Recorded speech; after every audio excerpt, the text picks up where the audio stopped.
আজকে কি মনে করতেছেন ওই মুনাফিকেরা নাই? আজকে কি মনে করতেছেন ওই মুনাফিকেরা নাই? আজকে কি মনে করতেছেন ওই মুনাফিকেরা নাই? এই মুনাফিকেরা কখনো চায় না এই সমাজ, এই রাষ্ট্র, এই দেশ কোরআন দিয়ে চলুক। আজকে কি আপনি মনে করতেছেন আপনি কোরআনের রাজ প্রতিষ্ঠা করবেন আর মুনাফিকরা আপনার বিরোধিতা করবে না? মুনাফিকরা থাকবেই, কথা বলে ঠিক না বেটি? মুনাফিকরা কোথায় থাকলো আর কোথায় গেল ওতে আমাদের কিছু যায় আসে না। আমাদের টার্গেট বাংলার জমিনে কোরআনের রাজ প্রতিষ্ঠিত হোক। কারা কারা চান দুই হাত উঁচু করে আল্লাহরে দেখান। বাস, উল্টো বসবেন না, উল্টো বসবেন না, উল্টো বসবেন না। বিএনপির ভাইরাও কিন্তু ইসলামের রাজ প্রতিষ্ঠা হোক এটা চায়, চায়। কিন্তু কিছু কিছু লোক সহ্য করতে পারতেছে না, এই জন্য ওরা বলছে আজারি না মাজারি, বলতেছে না আজারি না মাজারি। আল্লামা সাঈদীর সমালোচনা করে বিচারপতি মানিকের বিসি আউট হয়েছে। এমন জোরে লাথি দিল বিচারপতি মানিকের বিসি বেরিয়ে 7 হাত দূরে পড়েছিল, কারণ সে ছিল আল্লামা সাঈদীর বিরোধী। কথা বলেন ঠিক না ঠিক? আজকে বাংলাদেশের সবচেয়ে জনপ্রিয় বক্তা হচ্ছে মিজানুর রহমান। তার ব্যাপারে বাজে কথা বলেছ, আজারি না ফাজারি। লিখে রাখো, বিচারপতি মানিকের বিচার আউট হয়েছে, আর তোমার যে কি আউট হবে আল্লাহই ভালো জানে। আলেমদের সমালোচনা করো না। আলেমরা নিজের খেয়ে নিজের গিয়ে হাজারো মামলা খেয়ে এই দেশে ইসলাম প্রতিষ্ঠার জন্য কাজ করছে। কথা বলেন, কথা বলেন। জেনে রাখেন, নামাজ বাধ্যতামূলক করতে গেলে ইসলাম ক্ষমতায় যাওয়া লাগবে। জেনে রাখেন, এদেশের সুদ বন্ধ করতে গেলে ইসলামী সরকার হওয়া লাগবে।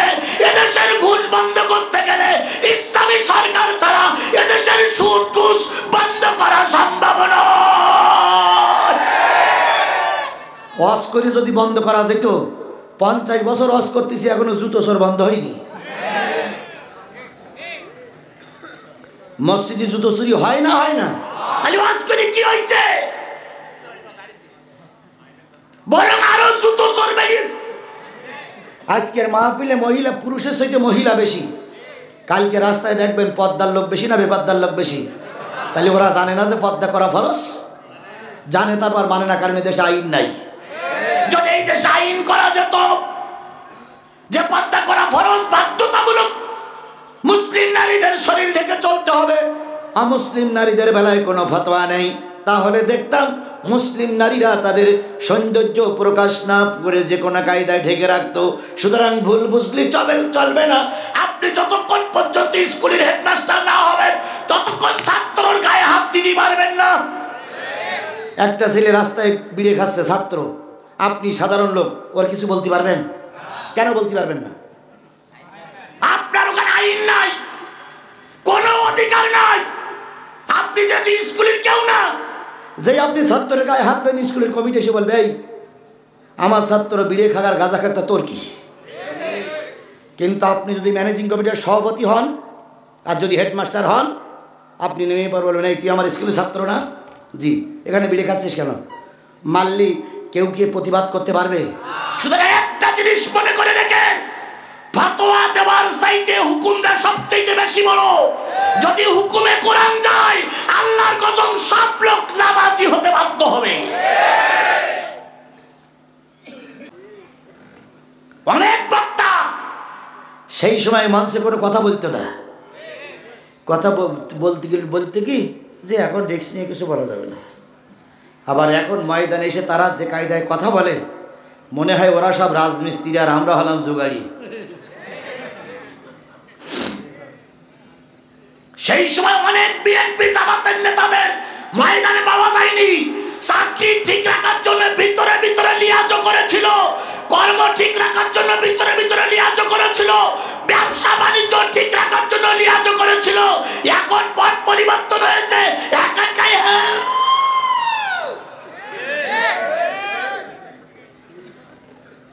জনগণ সবাইকে চেনে। কথা বলেন, কথা বলেন, কথা বলেন।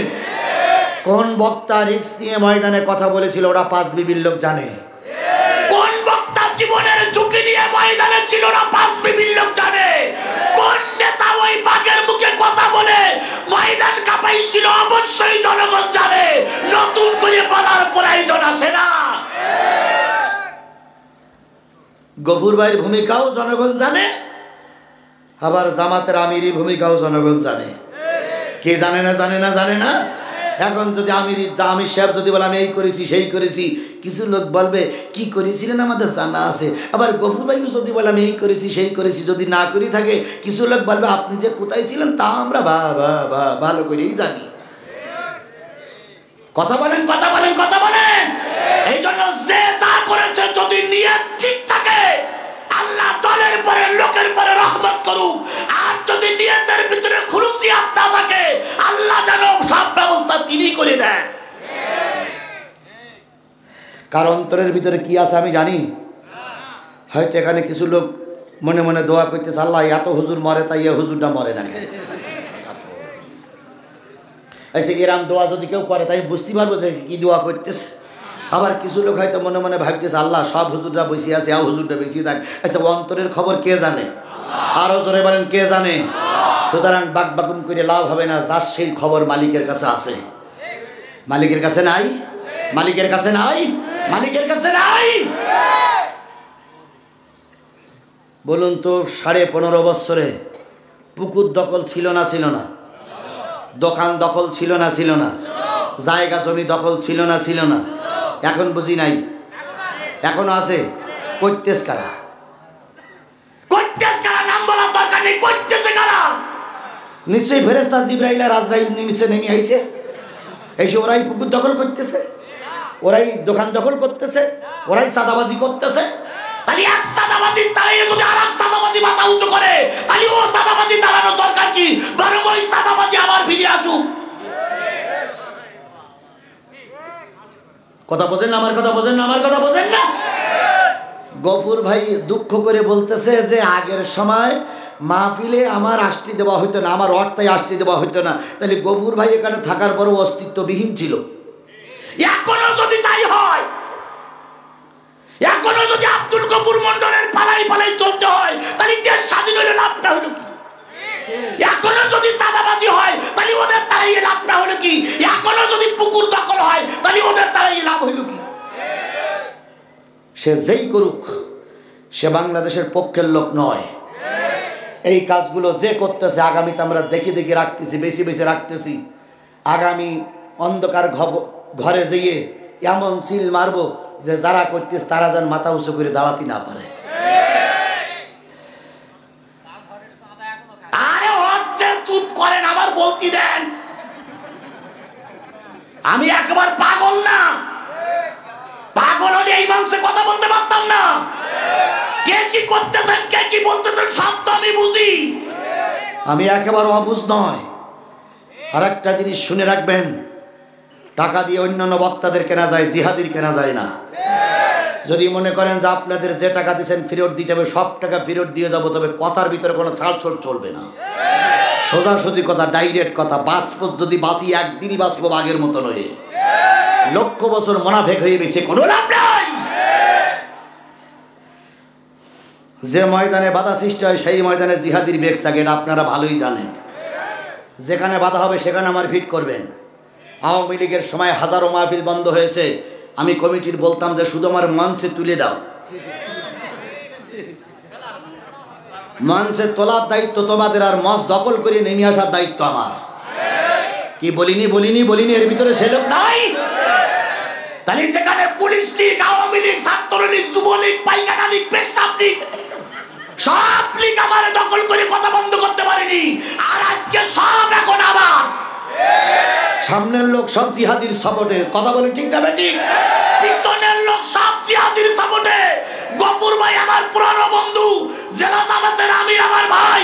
সুতরাং এখন কথা বলতে গিয়ে ভয় পাওয়ার কোনো প্রশ্নই ওঠে না। এখন যদি কথা বলতে না পারি কথা কি কবরে যাই বলবো? এখনই তো বলতেছি, যত দেরি হবে তত বেগ বাড়বে। একটু ছেলা সামলা। আজকে একদম বাস্ত করে চুই যাব। কারণ সেই সময় শেখ হাসিনার মোকাবেলা করে আপনারা ময়দানে ছিলেন, আজও যদি উপরেতে ডাক আসে ময়দানে থাকা লাগবে। আল্লাহ আমাদের কবুল করুক, সকলে মিলে বলুন আমিন, আরো জোরে আমিন। আমার ভাইরা, আল্লাহর পরে ঈমান আনার পরে রসুলের পরে ঈমান আনতে হবে। ওই পর্বের দিকে আমি যাচ্ছি, এবার আসুন তো ও আমার জাতীয়, আমার মুসলমানেরা, বলুন তো আল্লাহর নবী যখন উহুদের যুদ্ধে যাচ্ছিলেন তখন মুসলমানদের সংখ্যা মূলত প্রথম ছিল কতজন? কয়জন লোক নিয়ে কেটে বলল? এই 313 জন মুসলমান না কাফের? বলেন বলেন বলেন, এই 300 লোক যারা পিছন দিক থেকে কেটে পড়েছিল তারা কি? এদের মাথায় কি টুপি ছিল? এরা কি নামাজি? এই কথা বলবেন, এরা কি নামাজি? এরা কি রসুলের পিছনে নামাজ পড়েছে? এরা কি টুপি মাথায় দিত? এদের সামনে ওহী নাজিল হয়েছে, এরা দেখেনি? তারপরে এরা দিন কায়েমের বিপক্ষে ছিল। এরা কখনো চাইনি এই টুপিওয়ালারা, এই নামাজিরা, এই পাগড়িওয়ালারা কখনো চাইনি আল্লাহর কোরআনের রাজ প্রতিষ্ঠিত হোক। সেই টুপিওয়ালারা ঠিক আল্লাহ রসুলকে বিপদে ফেলে 300 লোক নিয়ে কেটে পড়েছিল। আজকে কি মনে করতেছেন ওই মুনাফিকেরা নাই? আজকে কি মনে করতেছেন ওই মুনাফিকেরা নাই? আজকে কি মনে করতেছেন ওই মুনাফিকেরা নাই? এই মুনাফিকেরা কখনো চায় না এই সমাজ, এই রাষ্ট্র, এই দেশ কোরআন দিয়ে চলুক। সেই মুনাফিকের যিনি হেড ছিল তার নাম কি? আব্দুল্লাহ ইবনে উবাই ইবনে সুলুল। তার মাথায় ছিল পাগড়ি, মুখে ছিল বড় দাড়ি, তারপরে হাতে থাকতো তসবি। তিনি যখন রসুল আসতেন তখন রসুলের আগে সেই বক্তৃতা করতেন। বক্তৃতাকারী, নামাজি, টুপিওয়ালা, দাড়িওয়ালা, পাগড়িওয়ালা, রাসূলের ওহীর দৃশ্য দেখা ধারণকারী সেই ব্যক্তিরা 300 লোক নিয়ে কেটে পড়েছিল, রসুল যেন টিকে থাকতে না পারে। আজকে কি আপনি মনে করতেছেন আপনি কোরআনের রাজ প্রতিষ্ঠা করবেন আর মুনাফিকরা আপনার বিরোধিতা করবে না? মুনাফিকরা থাকবে, এই কথা বলে ঠিক না বেটি? মুনাফিকরা কোথায় থাকলো আর কোথায় গেল ওতে আমাদের কিছু যায় আসে না। আমাদের টার্গেট বাংলার জমিনে কোরআনের রাজ প্রতিষ্ঠিত হোক। কারা কারা চান দুই হাত উঁচু করে আল্লাহরে দেখান। বাস, হাত নামান। উল্টো বসবেন না, উল্টো বসবেন না, উল্টো বসবেন না। বিএনপির ভাইরাও কিন্তু ইসলামের রাজ প্রতিষ্ঠা হোক এটা চায়, চায়। কিন্তু কিছু কিছু লোক সহ্য করতে পারতেছে না, এই জন্য ওরা বলছে আজারি না মাজারি। বলতেছে না আজারি না মাজারি। আল্লামা সাঈদীর সমালোচনা করে বিচারপতি মানিকের বিসি আউট হয়েছে। এমন জোরে লাথি দিল বিচারপতি মানিকের বিসি বেরিয়ে 7 হাত দূরে পড়েছিল, কারণ সে ছিল আল্লামা সাঈদীর বিরোধী। কথা বলেন ঠিক যাবে? ঠিক। আজকে বাংলাদেশের সবচেয়ে জনপ্রিয় বক্তা হচ্ছে মিজানুর রহমান। তার ব্যাপারে বাজে কথা বলেছ, আজারি না ফাজারি। লিখে রাখো, বিচারপতি মানিকের বিচার আউট হয়েছে, আর তোমার যে কি আউট হবে আল্লাহই ভালো জানে। আলেমদের সমালোচনা করো না। আলেমরা নিজের খেয়ে নিজের গিয়ে হাজারো মামলা খেয়ে এই দেশে ইসলাম প্রতিষ্ঠার জন্য কাজ করছে। কথা বলেন, কথা বলেন, কথা বলেন। আজকে বিএনপির লিডার আমার পাশে বসা, আমি সকলের কাতারতে বলতে চাই, শহীদ প্রেসিডেন্ট জিয়াউর রহমানের মৃত্যুর বিচার যদি বিএনপি না আসে তাহলে কি করা সম্ভব? কথা বলেন না কেন? করা সম্ভব। আরো জোরে বলেন, করা সম্ভব। তারেক জিয়া হাল ধরেছেন, এখন কোথায়? কেন এদেশে আসুক? আইন নাই, সমাজ নাই, তাই তারেক জিয়া কি ভালো হলেও আসতে পাচ্ছে না। এজন্য তারেক জিয়ার দোষ নয়, দোষ আমাদের। তাহলে তারেক জিয়া ভালো আসতে পারতেছে না, সমাজ নাই। তারেক জিয়ার বিচার অন্যায় হয়েছে, প্রতিবাদ করতে পারতেছে না, আপনাদের দল ক্ষমতায় নাই। জেনে রাখেন, নামাজ বাধ্যতামূলক করতে গেলে ইসলাম ক্ষমতায় যাওয়া লাগবে। জেনে রেখে দেশের সুদ বন্ধ করতে গেলে ইসলামী সরকার হওয়া লাগবে। এদেশের ঘুষ বন্ধ করতে গেলে ইসলামী সরকার ছাড়া এদেশের সুদ ঘুষ বন্ধ করা সম্ভব নয়। ওয়াজ করে যদি বন্ধ করা যেত, 50 বছর ওয়াজ করতেছি এখনো জুতো চোর বন্ধ হয়নি। মসজিদে জুতো চুরি হয় না? হয় না? খালি ওয়াজ করে কি হয়েছে? বরং আরো জুতো চোর বেরিয়েছে। আজকের মাহফিলে মহিলা পুরুষের সাথে মহিলা বেশি, কালকে রাস্তায় দেখবেন পর্দার লোক বেশি না বেপর্দার লোক বেশি। তাহলে ওরা জানে না যে পর্দা করা ফরজ? জানে, তারপর মানে না, কারণ দেশে আইন নাই। যদি এই দেশে আইন করা যেত যে পর্দা করা ফরজ, বাধ্যতামূলক মুসলিম নারীদের শরীর ঢেকে চলতে হবে, অমুসলিম নারীদের বেলায় কোনো ফতোয়া নেই, তাহলে দেখতাম মুসলিম নারীরা তাদের সৌন্দর্য প্রকাশ না করে যে কোনো কায়দায় ঢেকে রাখতো। সুতরাং ভুল বুঝলি চলবে না। আপনি যতক্ষণ পর্যন্ত স্কুলের হেডমাস্টার না হবেন ততক্ষণ ছাত্রর গায়ে হাত দিতে পারবেন না। একটা ছেলে রাস্তায় বিড়ে খাচ্ছে, ছাত্র, আপনি সাধারণ লোক, ওর কিছু বলতে পারবেন? কেন বলতে পারবেন না? আপনার ওখানে আইন নাই, কোনো অধিকার নাই। আপনি যদি স্কুলের কেউ না, যে আপনি ছাত্রের গায়ে হাত দেন, স্কুলের কমিটি এসে বলবে এই আমার ছাত্র বিড়ে খাগার গাঁজা খাগটা তোর কি? কিন্তু আপনি যদি ম্যানেজিং কমিটির সভাপতি হন আর যদি হেডমাস্টার হন, আপনি নেমে পর বলবেন এই তুই আমার স্কুলের ছাত্র না? জি। এখানে বিড়ে খাচ্ছিস কেন? মারলি কেউ কি প্রতিবাদ করতে পারবে? সুতরাং একটা জিনিস মনে করে রেখেন, ফতোয়া দেওয়ার চাইতে হুকুমটা সবচেয়ে বেশি বড়। যদি হুকুমে কোরআন যায়, আল্লাহর কসম সব লোক নামাজি হতে বাধ্য হবে। এই জন্য আমরা চাই নামাজি তো হবেই, নামাজি তো পড়বই, কিন্তু ইসলাম চায় কোরআন জায়গায় পৌঁছাই যায়, তাহলে সব জায়গায় ইসলাম প্রতিষ্ঠিত হবে। মসজিদে উজু করার সময় কি দিয়ে উজু করতে হয়? ট্যাপ দিয়ে না? ট্যাপের পানি আসে না? এখন ট্যাপের পানিটাকে তলাতে ওঠে না উপরের তো আসে? উপরে যায় কোন জায়গাতে? এখন উপরেটা কি দেওয়া আছে? এই ট্যাঙ্কের ভিতরে যদি কেরোসিন থাকে, ট্যাঙ্কির ভিতরে যদি পেট্রোল থাকে, তাহলে ট্যাপ মারা দিলে কি আসবে? এই কথা বলেন না কেন? ট্যাপ মারা দিলে কি আসবে? পেট্রোল আসবে। যদি কেরোসিন থাকে, কেরোসিন আসবে। যদি পচা দুর্গন্ধ পানি থাকে, আর ওই ট্যাপের ভিতরে ওই কি বলে ট্যাঙ্কির ভিতরে যদি ফ্রেশ পানি থাকে, মোড়া দিলে কি আসবে? আমাদের বাংলাদেশের সমস্ত এই 18 কোটি মানুষের ট্যাঙ্কি হলো জাতীয় সংসদ।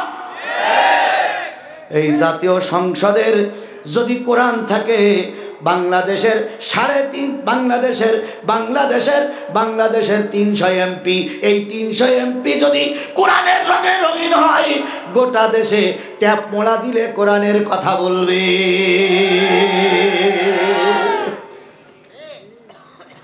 বুঝলেন তো? বুঝলেন না বুঝলেন তো কসু কসু কসু।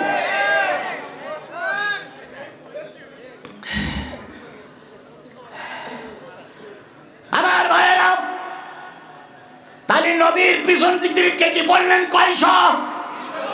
তারা কি মুসলমান না কাফের? আরো জোরে বলেন। মুনাফিক। নবীর মনটা একটু খারাপ হয়ে গেল। আল্লাহ নবী সাল্লাল্লাহু আলাইহি সাল্লাম মসজিদে নববীতে ঢুকলেন। নবীজির চেহারা মলিন। হযরত ওমর দাঁড়িয়ে বলেন, ইয়া রাসূলুল্লাহ, মদিনার মায়েদের ঘরে যখন কোনো খাবার না থাকে, বাচ্চারা যখন খাওয়ার যন্ত্রণায় ছটফট করে, মা খুব কলা কৌশল করে বাচ্চাদেরকে মদিনার মসজিদে পাঠিয়ে দেয়। আপনার সামনে বসে থাকলে 3 দিন 4 দিন 5 দিন পর্যন্ত বাচ্চাদের পেটে কোনো ক্ষুধা। আজকে আপনি সেই নবী, আপনার চেহারা মলিন, এটা মেনে নিতে পারি না। নবী গো, কি হয়েছে বলবেন কি? অহুদের যুদ্ধের কথা বলতেছিলাম। অহুদের যুদ্ধে কয়জন শহীদ হয়ে গেল? কয়জন আহত হলো? একজন নারী যাচ্ছিলেন অহুদের ময়দানে। বাবা যুদ্ধের ময়দানে গেছে, ছেলে যুদ্ধের ময়দানে গেছে, স্বামী যুদ্ধের ময়দানে গেছে, ভাইও যুদ্ধের ময়দানে গেছে। ওই নারী যেতে পারেন নাই। ওই নারী শুনলেন অহুদের ময়দানে তার পরিবারের সবাই মারা গেছে। তার পাশে দাঁড়ানোর মতন আর কেউ নাই। নারী আস্তে করে উহুদের ময়দানের খোঁজ দেওয়ার জন্য যাচ্ছে। একদল মানুষ কিছু আহত লোক নিয়ে বাড়ি ফিরতেছিলেন। তারা দাঁড়িয়ে বললেন, ওগো বোন, কোথায় যাও? তোমার স্বামী উহুদের ময়দানে কাফেরের হাতে নিহত হয়ে গেছে। নারী দাঁড়িয়ে বললেন, ও আল্লাহ রসুলের সাহাবীরা, আমার স্বামী মারা গেছে কি বেঁচে আছে ওটা আমি জানতে চাই না, স্পষ্ট করে বলো তো আমার নবী মারা গেছে না বেঁচে আছে? ওই লোকগুলো বললেন, তোমার স্বামীর খবর নিতে চাও না নবীর খবর নাও? মহিলা বললেন, বয়স আমার কম, স্বামী মারা গেছে, ইচ্ছা করলে আর একটা স্বামীর সঙ্গে বিয়ে করে স্বামী বানানো যাবে, কিন্তু শেষ নবী যদি মারা যায় আর নবী পাবো না। মহিলা ছুটছে। কিছু দূরে যাওয়ার পরে আরো কিছু লোকের সঙ্গে দেখা। তারা বলতেছে, ও আল্লাহর বান্দি কোথায় যাচ্ছ? কয় উহুদের ময়দানে। কয় তোমার দুইটা সন্তান উহুদের ময়দানে লাশ হয়ে পড়ে আছে, মাথা নাই, আর একটা সন্তানের পা নাই। নারী কাঁদতেছে আর বলতেছে, আল্লাহর বান্দারা, বয়স এখন আমার খুব বেশি হয়নি, আল্লাহ চাইলে আমার পেটের থেকে আরো বাচ্চা দিতে পারে, আমি মা হতে পারবো, কিন্তু নবী যদি মারা যায় নবী আর খুঁজে পাবো না, বলো তো আমার নবী কেমন আছে? ওরা বলল, জানি না, তবে শুনেছে উহুদের ময়দানে নবী শাহাদাত বরণ করেছে। মহিলা আরো দ্রুত গতিতে ছুটলেন।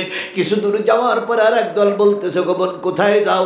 উহুদের ময়দানে তোমার ভাই আর তোমার বাবা শহীদ হয়ে গেছে। নারী বললেন, ও তো আমার কোনো দুঃখ নাই, আমি শুধু রসুলের খবর নিতে চাই। যে দেখে একদল মানুষ রসুলকে ঘিরে দাঁড়িয়ে আছে, আর নিজের স্বামী, নিজের সন্তান, নিজের বাপ, নিজের ভাই লাশ হয়ে পড়ে আছে। নবীজির সামনে মহিলাটা দাঁড়ালেন। আল্লাহ নবী মাথা উঁচু করে কাঁদতেছে আর বলতেছি, আর ওগো বোন, আমাকে দোষারোপ করো না। আমি যখন তোমার স্বামীকে বাঁচানোর জন্য, ছেলেকে বাঁচানোর জন্য সাথীদেরকে হুকুম করেছিলাম, অনেক সময় চেষ্টা করে পারা গেল না। তোমার ছোট ছেলেটা যখন উহুদের ময়দানে শহীদ হয়ে যায়, আমাকে ডেকে বলেছিল, ইয়া রাসূলুল্লাহ, আমার মায়ের ছোট ছেলে আমি, আমার মা বড় আদর করে আমাকে, কোনোদিন আমার ছাড়া আমার মা খানা পিনা করে না, ইয়া রাসূলুল্লাহ, আমার মায়ের কাছে আমার সালামটা পৌঁছে দিবেন, আল্লাহ যেন আমার মায়ের সঙ্গে জান্নাতের সিঁড়িটি পরিচয় করায়া দেয়। নবীজি বললেন, ভগবান, ওগো মহিলা, তোমার সন্তানকে বাঁচাইতে পারি নাই, তোমার ছেলেকে বাঁচাইতে পারি নাই, তোমার স্বামীরে বাঁচাইতে পারি নাই, তোমার আব্বাকে বাঁচাইতে পারি নাই, ভাইকে বাঁচাইতে পারি নাই। মহিলা তখন পাথরের মতন শক্ত হয়ে বলতেছে, ইয়া রাসূলুল্লাহ, আপনিও কষ্ট দিবেন না, আমাকেও কষ্ট দিবেন না। ভাই গেছে দুঃখ নাই, বাবা গেছে দুঃখ নাই, তারপরে স্বামী গেছে দুঃখ নাই, ছেলে গেছে দুঃখ নাই, আমার জীবনের সবচেয়ে বড় সান্ত্বনা আমার সামনে আমার নবী এখনো বেঁচে আছে। সেই নবীর মুখটা মলিন, চেহারাটা মলিন। ওমর বললেন, ইয়া রাসূলুল্লাহ, মুখ মলিন কেন? কই শুনুনি। কয় কি? কয় দীর্ঘদিন আন্দোলন করে ইসলাম ক্ষমতায় দাঁড় প্রান্তে যাবে, সেই সময় একদল মুনাফিক আমাদের বিরুদ্ধে ফতোয়া দিয়ে 300 লোক নিয়ে কেটে পড়িস। আমাদের দলে আছে 11 কয়শো? 700। এখন যে কি হয়? নবী বললেন, ইয়া রাসূলুল্লাহ, টেনশন করবেন না, 300 কেটে পড়েছে, আল্লাহ যদি আমাদের সহায় থাকে আমরা মৃত্যুর আগ পর্যন্তই আপনার পাশে আছি। জোরে বলা যাবে না সুবহানাল্লাহ? জোরে বলা যাবে না সুবহানাল্লাহ? সেদিন 300 মুসলমান নামক মুনাফিক কেটে পড়েছিল। আজকে যে কেটে পড়বে না, এই আশা করা ঠিক নয়। আজকেও যে মুনাফিকরা আপনাদের বিরুদ্ধে ফতোয়া দেবে না, এই আশা করা ঠিক নয়। ইনশাল্লাহ সেই মুনাফিকের জাতি এখনো পৃথিবীর বিভিন্ন দেশে ছড়িয়ে ছিটিয়ে আছে। আল্লাহ নবী মুখ খারাপ, মুখ ভার করে যখন মেম্বারের পরে বসা, পিছন দিক দিয়ে একজন বলেন, ইয়া রাসূলুল্লাহ, একটা সুসংবাদ দিতে পারি। নবীজি বললেন, কি? কই, এই মদিনায় একটা যুবক আছে, সেই যুবকটা জীবনে কোনোদিন কারোর কাছে হার মানেনি, সেই যুবকটা যদি কালেমা পড়ে মুসলমান হয়, তাহলে মনে হয় আমাদের দল ও ৩০০ লোক গেছে, তাতে কি হয়েছে? ৩০০ লোকের ক্ষতি মনে হয় একলাই পূরণ করতে পারবে। নবীজি বললেন, সে এখনো মুসলমান হয়নি কেন? ইয়া রাসূলুল্লাহ, সে শহর থেকে অনেক দূরে থাকে, তার কাছে দাওয়াতে তাবলিগ নিয়ে কেউ যায়নি। নবীজি বললেন, তুমি আমার সামনে এসো। লোকটারে সামনে নিয়ে সেই যুবকের পরিচয় দিলেন, যেই যুবক কখনো কারোর কাছে হার মানেনি। দীর্ঘদিন যুদ্ধ হয়, এক পক্ষে ওই যুবককে ভাড়া করে নিয়ে যায়, ওই যুবক যেদিকে দাঁড়ায় সেই পক্ষের লোকদের জিত হয়ে যায়। নবীজি যুবকের নাম জিজ্ঞেস করলেন। এই সাহাবী বলেন, ইয়া রাসূলুল্লাহ, ওই যুবকের নাম হলো আমর। কি নাম? আমর। আমর, ওমর নয় কিন্তু, কি বললাম? আমর। সাবেক বংশের যুবক, মদিনার মসজিদ থেকে 10 মাইল দূরে তার বাস। এই ছেলেটি যদি কালেমা পড়ে মুসলমান হয়, আমাদের বিশ্বাস ইসলামের হাত আরো মজবুত হয়ে যাবে। 300 মুনাফিক কেটে পড়েছে, তাতে দুঃখ নাই। একটা লোক 300 লোকের কাজ করতে পারে। আল্লাহর নবী লোকেশন নিলেন। পরের দিন ফজরের নামাজ পড়ে দাওয়াতি তাবলীগ করার জন্য ওই যুবকের বাড়ি রওনা হয়ে গেলেন। হযরত আবু বকর বলেন, ইয়া রাসূলুল্লাহ, আমি আপনার সাথী হব। ওমর বলেন, ইয়া রাসূলুল্লাহ, আমি আপনার সাথী হব। নবী বললেন, না না না, কারোর সাথী হওয়ার দরকার নেই, আমার সঙ্গে আমার আল্লাহ আছে। আমার সঙ্গে কে আছে?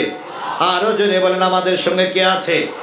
সেই আল্লাহরে হাজির নাজির করে বলতেছি, বিগত 15.5 বছর যখন কথা বলার মতন কোনো পরিবেশ ছিল না, তখন বুকের বুকে বুকে বুকে সাহস দিয়ে ময়দানে কথা বলেছি, কারণ জানতাম কেউ না থাকলে কে আছে? আরো জোরে। আর সেই সময় কিছু কোনো ব্যাঙের গোষ্ঠীরা কোনো ব্যাঙের ভিতরে ছিল, এখন ময়দানে এসে কয়, আমি ছিলাম বড় নেতা।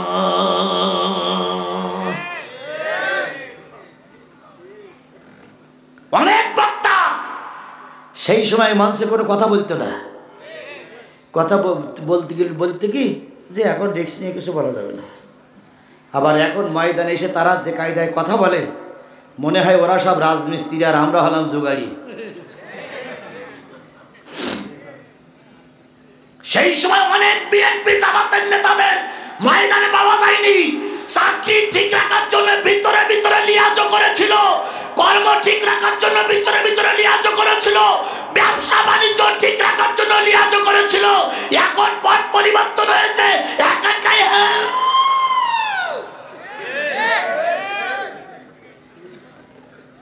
জনগণ সবাইকে চেনে। কথা বলেন, কথা বলেন, কথা বলেন।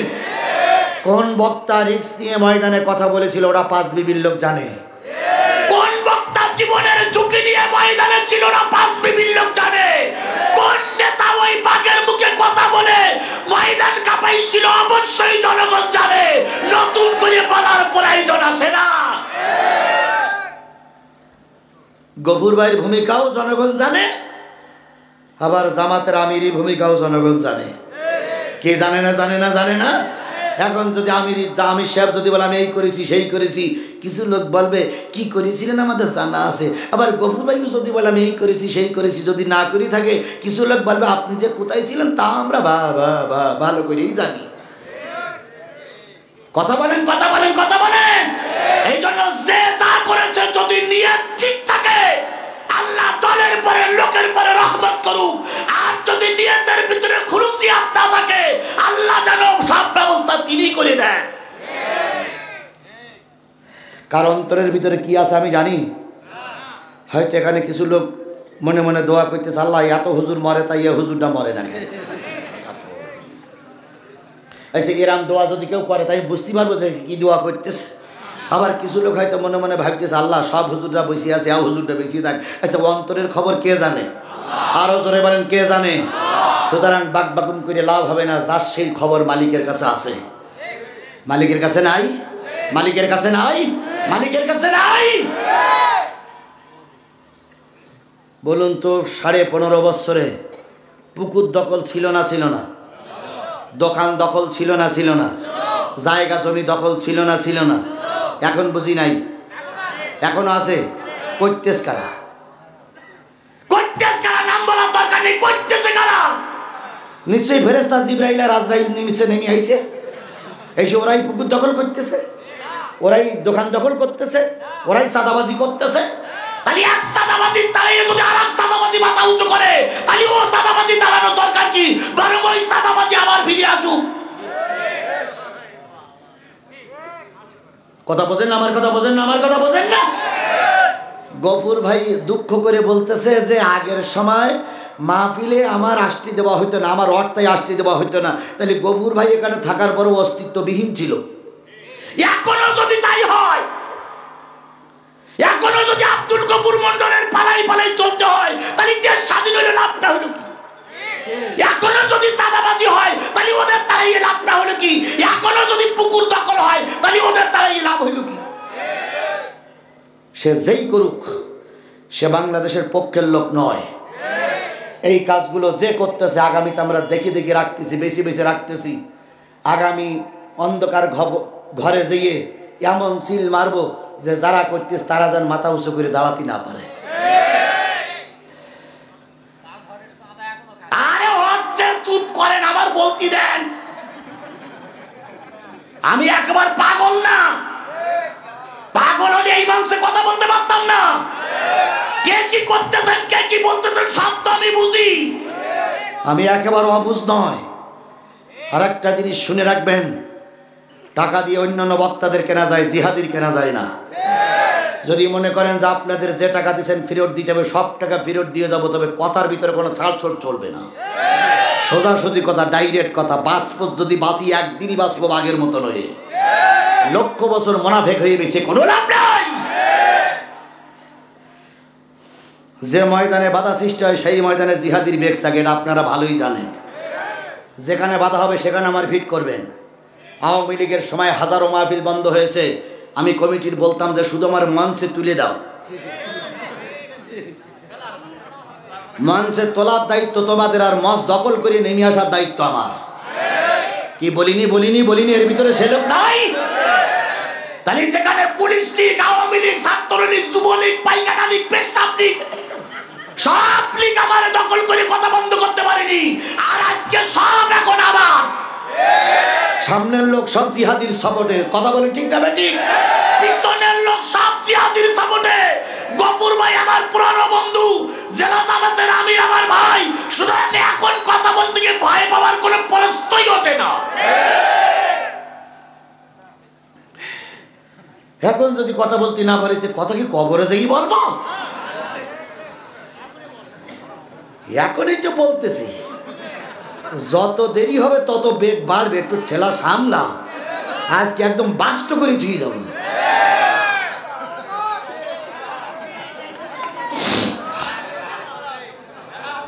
যে কটা লোক উঠবে মনে করতে ওই কটা লোক ইসলামের দুশ্মন।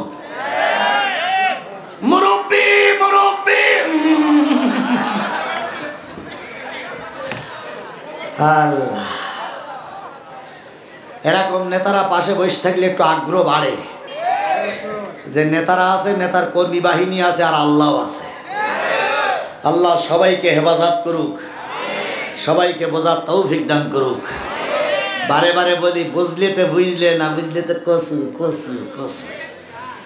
আমার ভাইরা, পরের দিন আল্লাহর নবী সেই গুন্ডার বাড়িতে কিসের জন্য গেলেন? দাওয়াতে তাবলীগ নিয়ে গেলেন।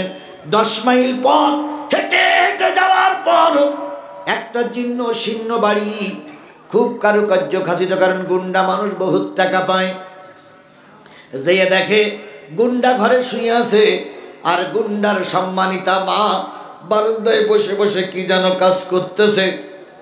আল্লাহর নবী পিছন দিক থেকে যেয়ে বললেন, আসসালামু আলাইকুম, আসসালামু আলাইকুম, আসসালামু আলাইকুম। বুড়ি পশ্চিম দিক ফিরে বসে বলতেছে, কে কে? আব্দুল্লাহর বেটা। নাম কি? মুহাম্মদ সাল্লাল্লাহু। কি জন্য এসেছেন? কয় আমাদের সঙ্গে একটু কথা বলবো। কয় আমার গুন্ডা ছেলে সারা রাত গুন্ডামি করে এখন ঘুমোচ্ছে, এখন কোনো কন্টাকে যাবে না। কিসে যাবে না? কন্টাকে যাবে না। মুহাম্মদ সাল্লাল্লাহু আলাইহি সাল্লাম বলতেছেন, আমি কন্ট্যাক্ট করতে আসিনি, আমি তার কাছে একটু কালেমার দাওয়াত দিতে এসেছি। বুড়ি তখন বলতেছে, আমার ছেলের চরিত্র সম্পর্কে তোমার জানা আছে? এ জীবনে কোনোদিন কারোর কাছে মাথা নত করে নাই, যে যুদ্ধে যায় সেই যুদ্ধে সে জিতে আসে, তা তোমার সাহস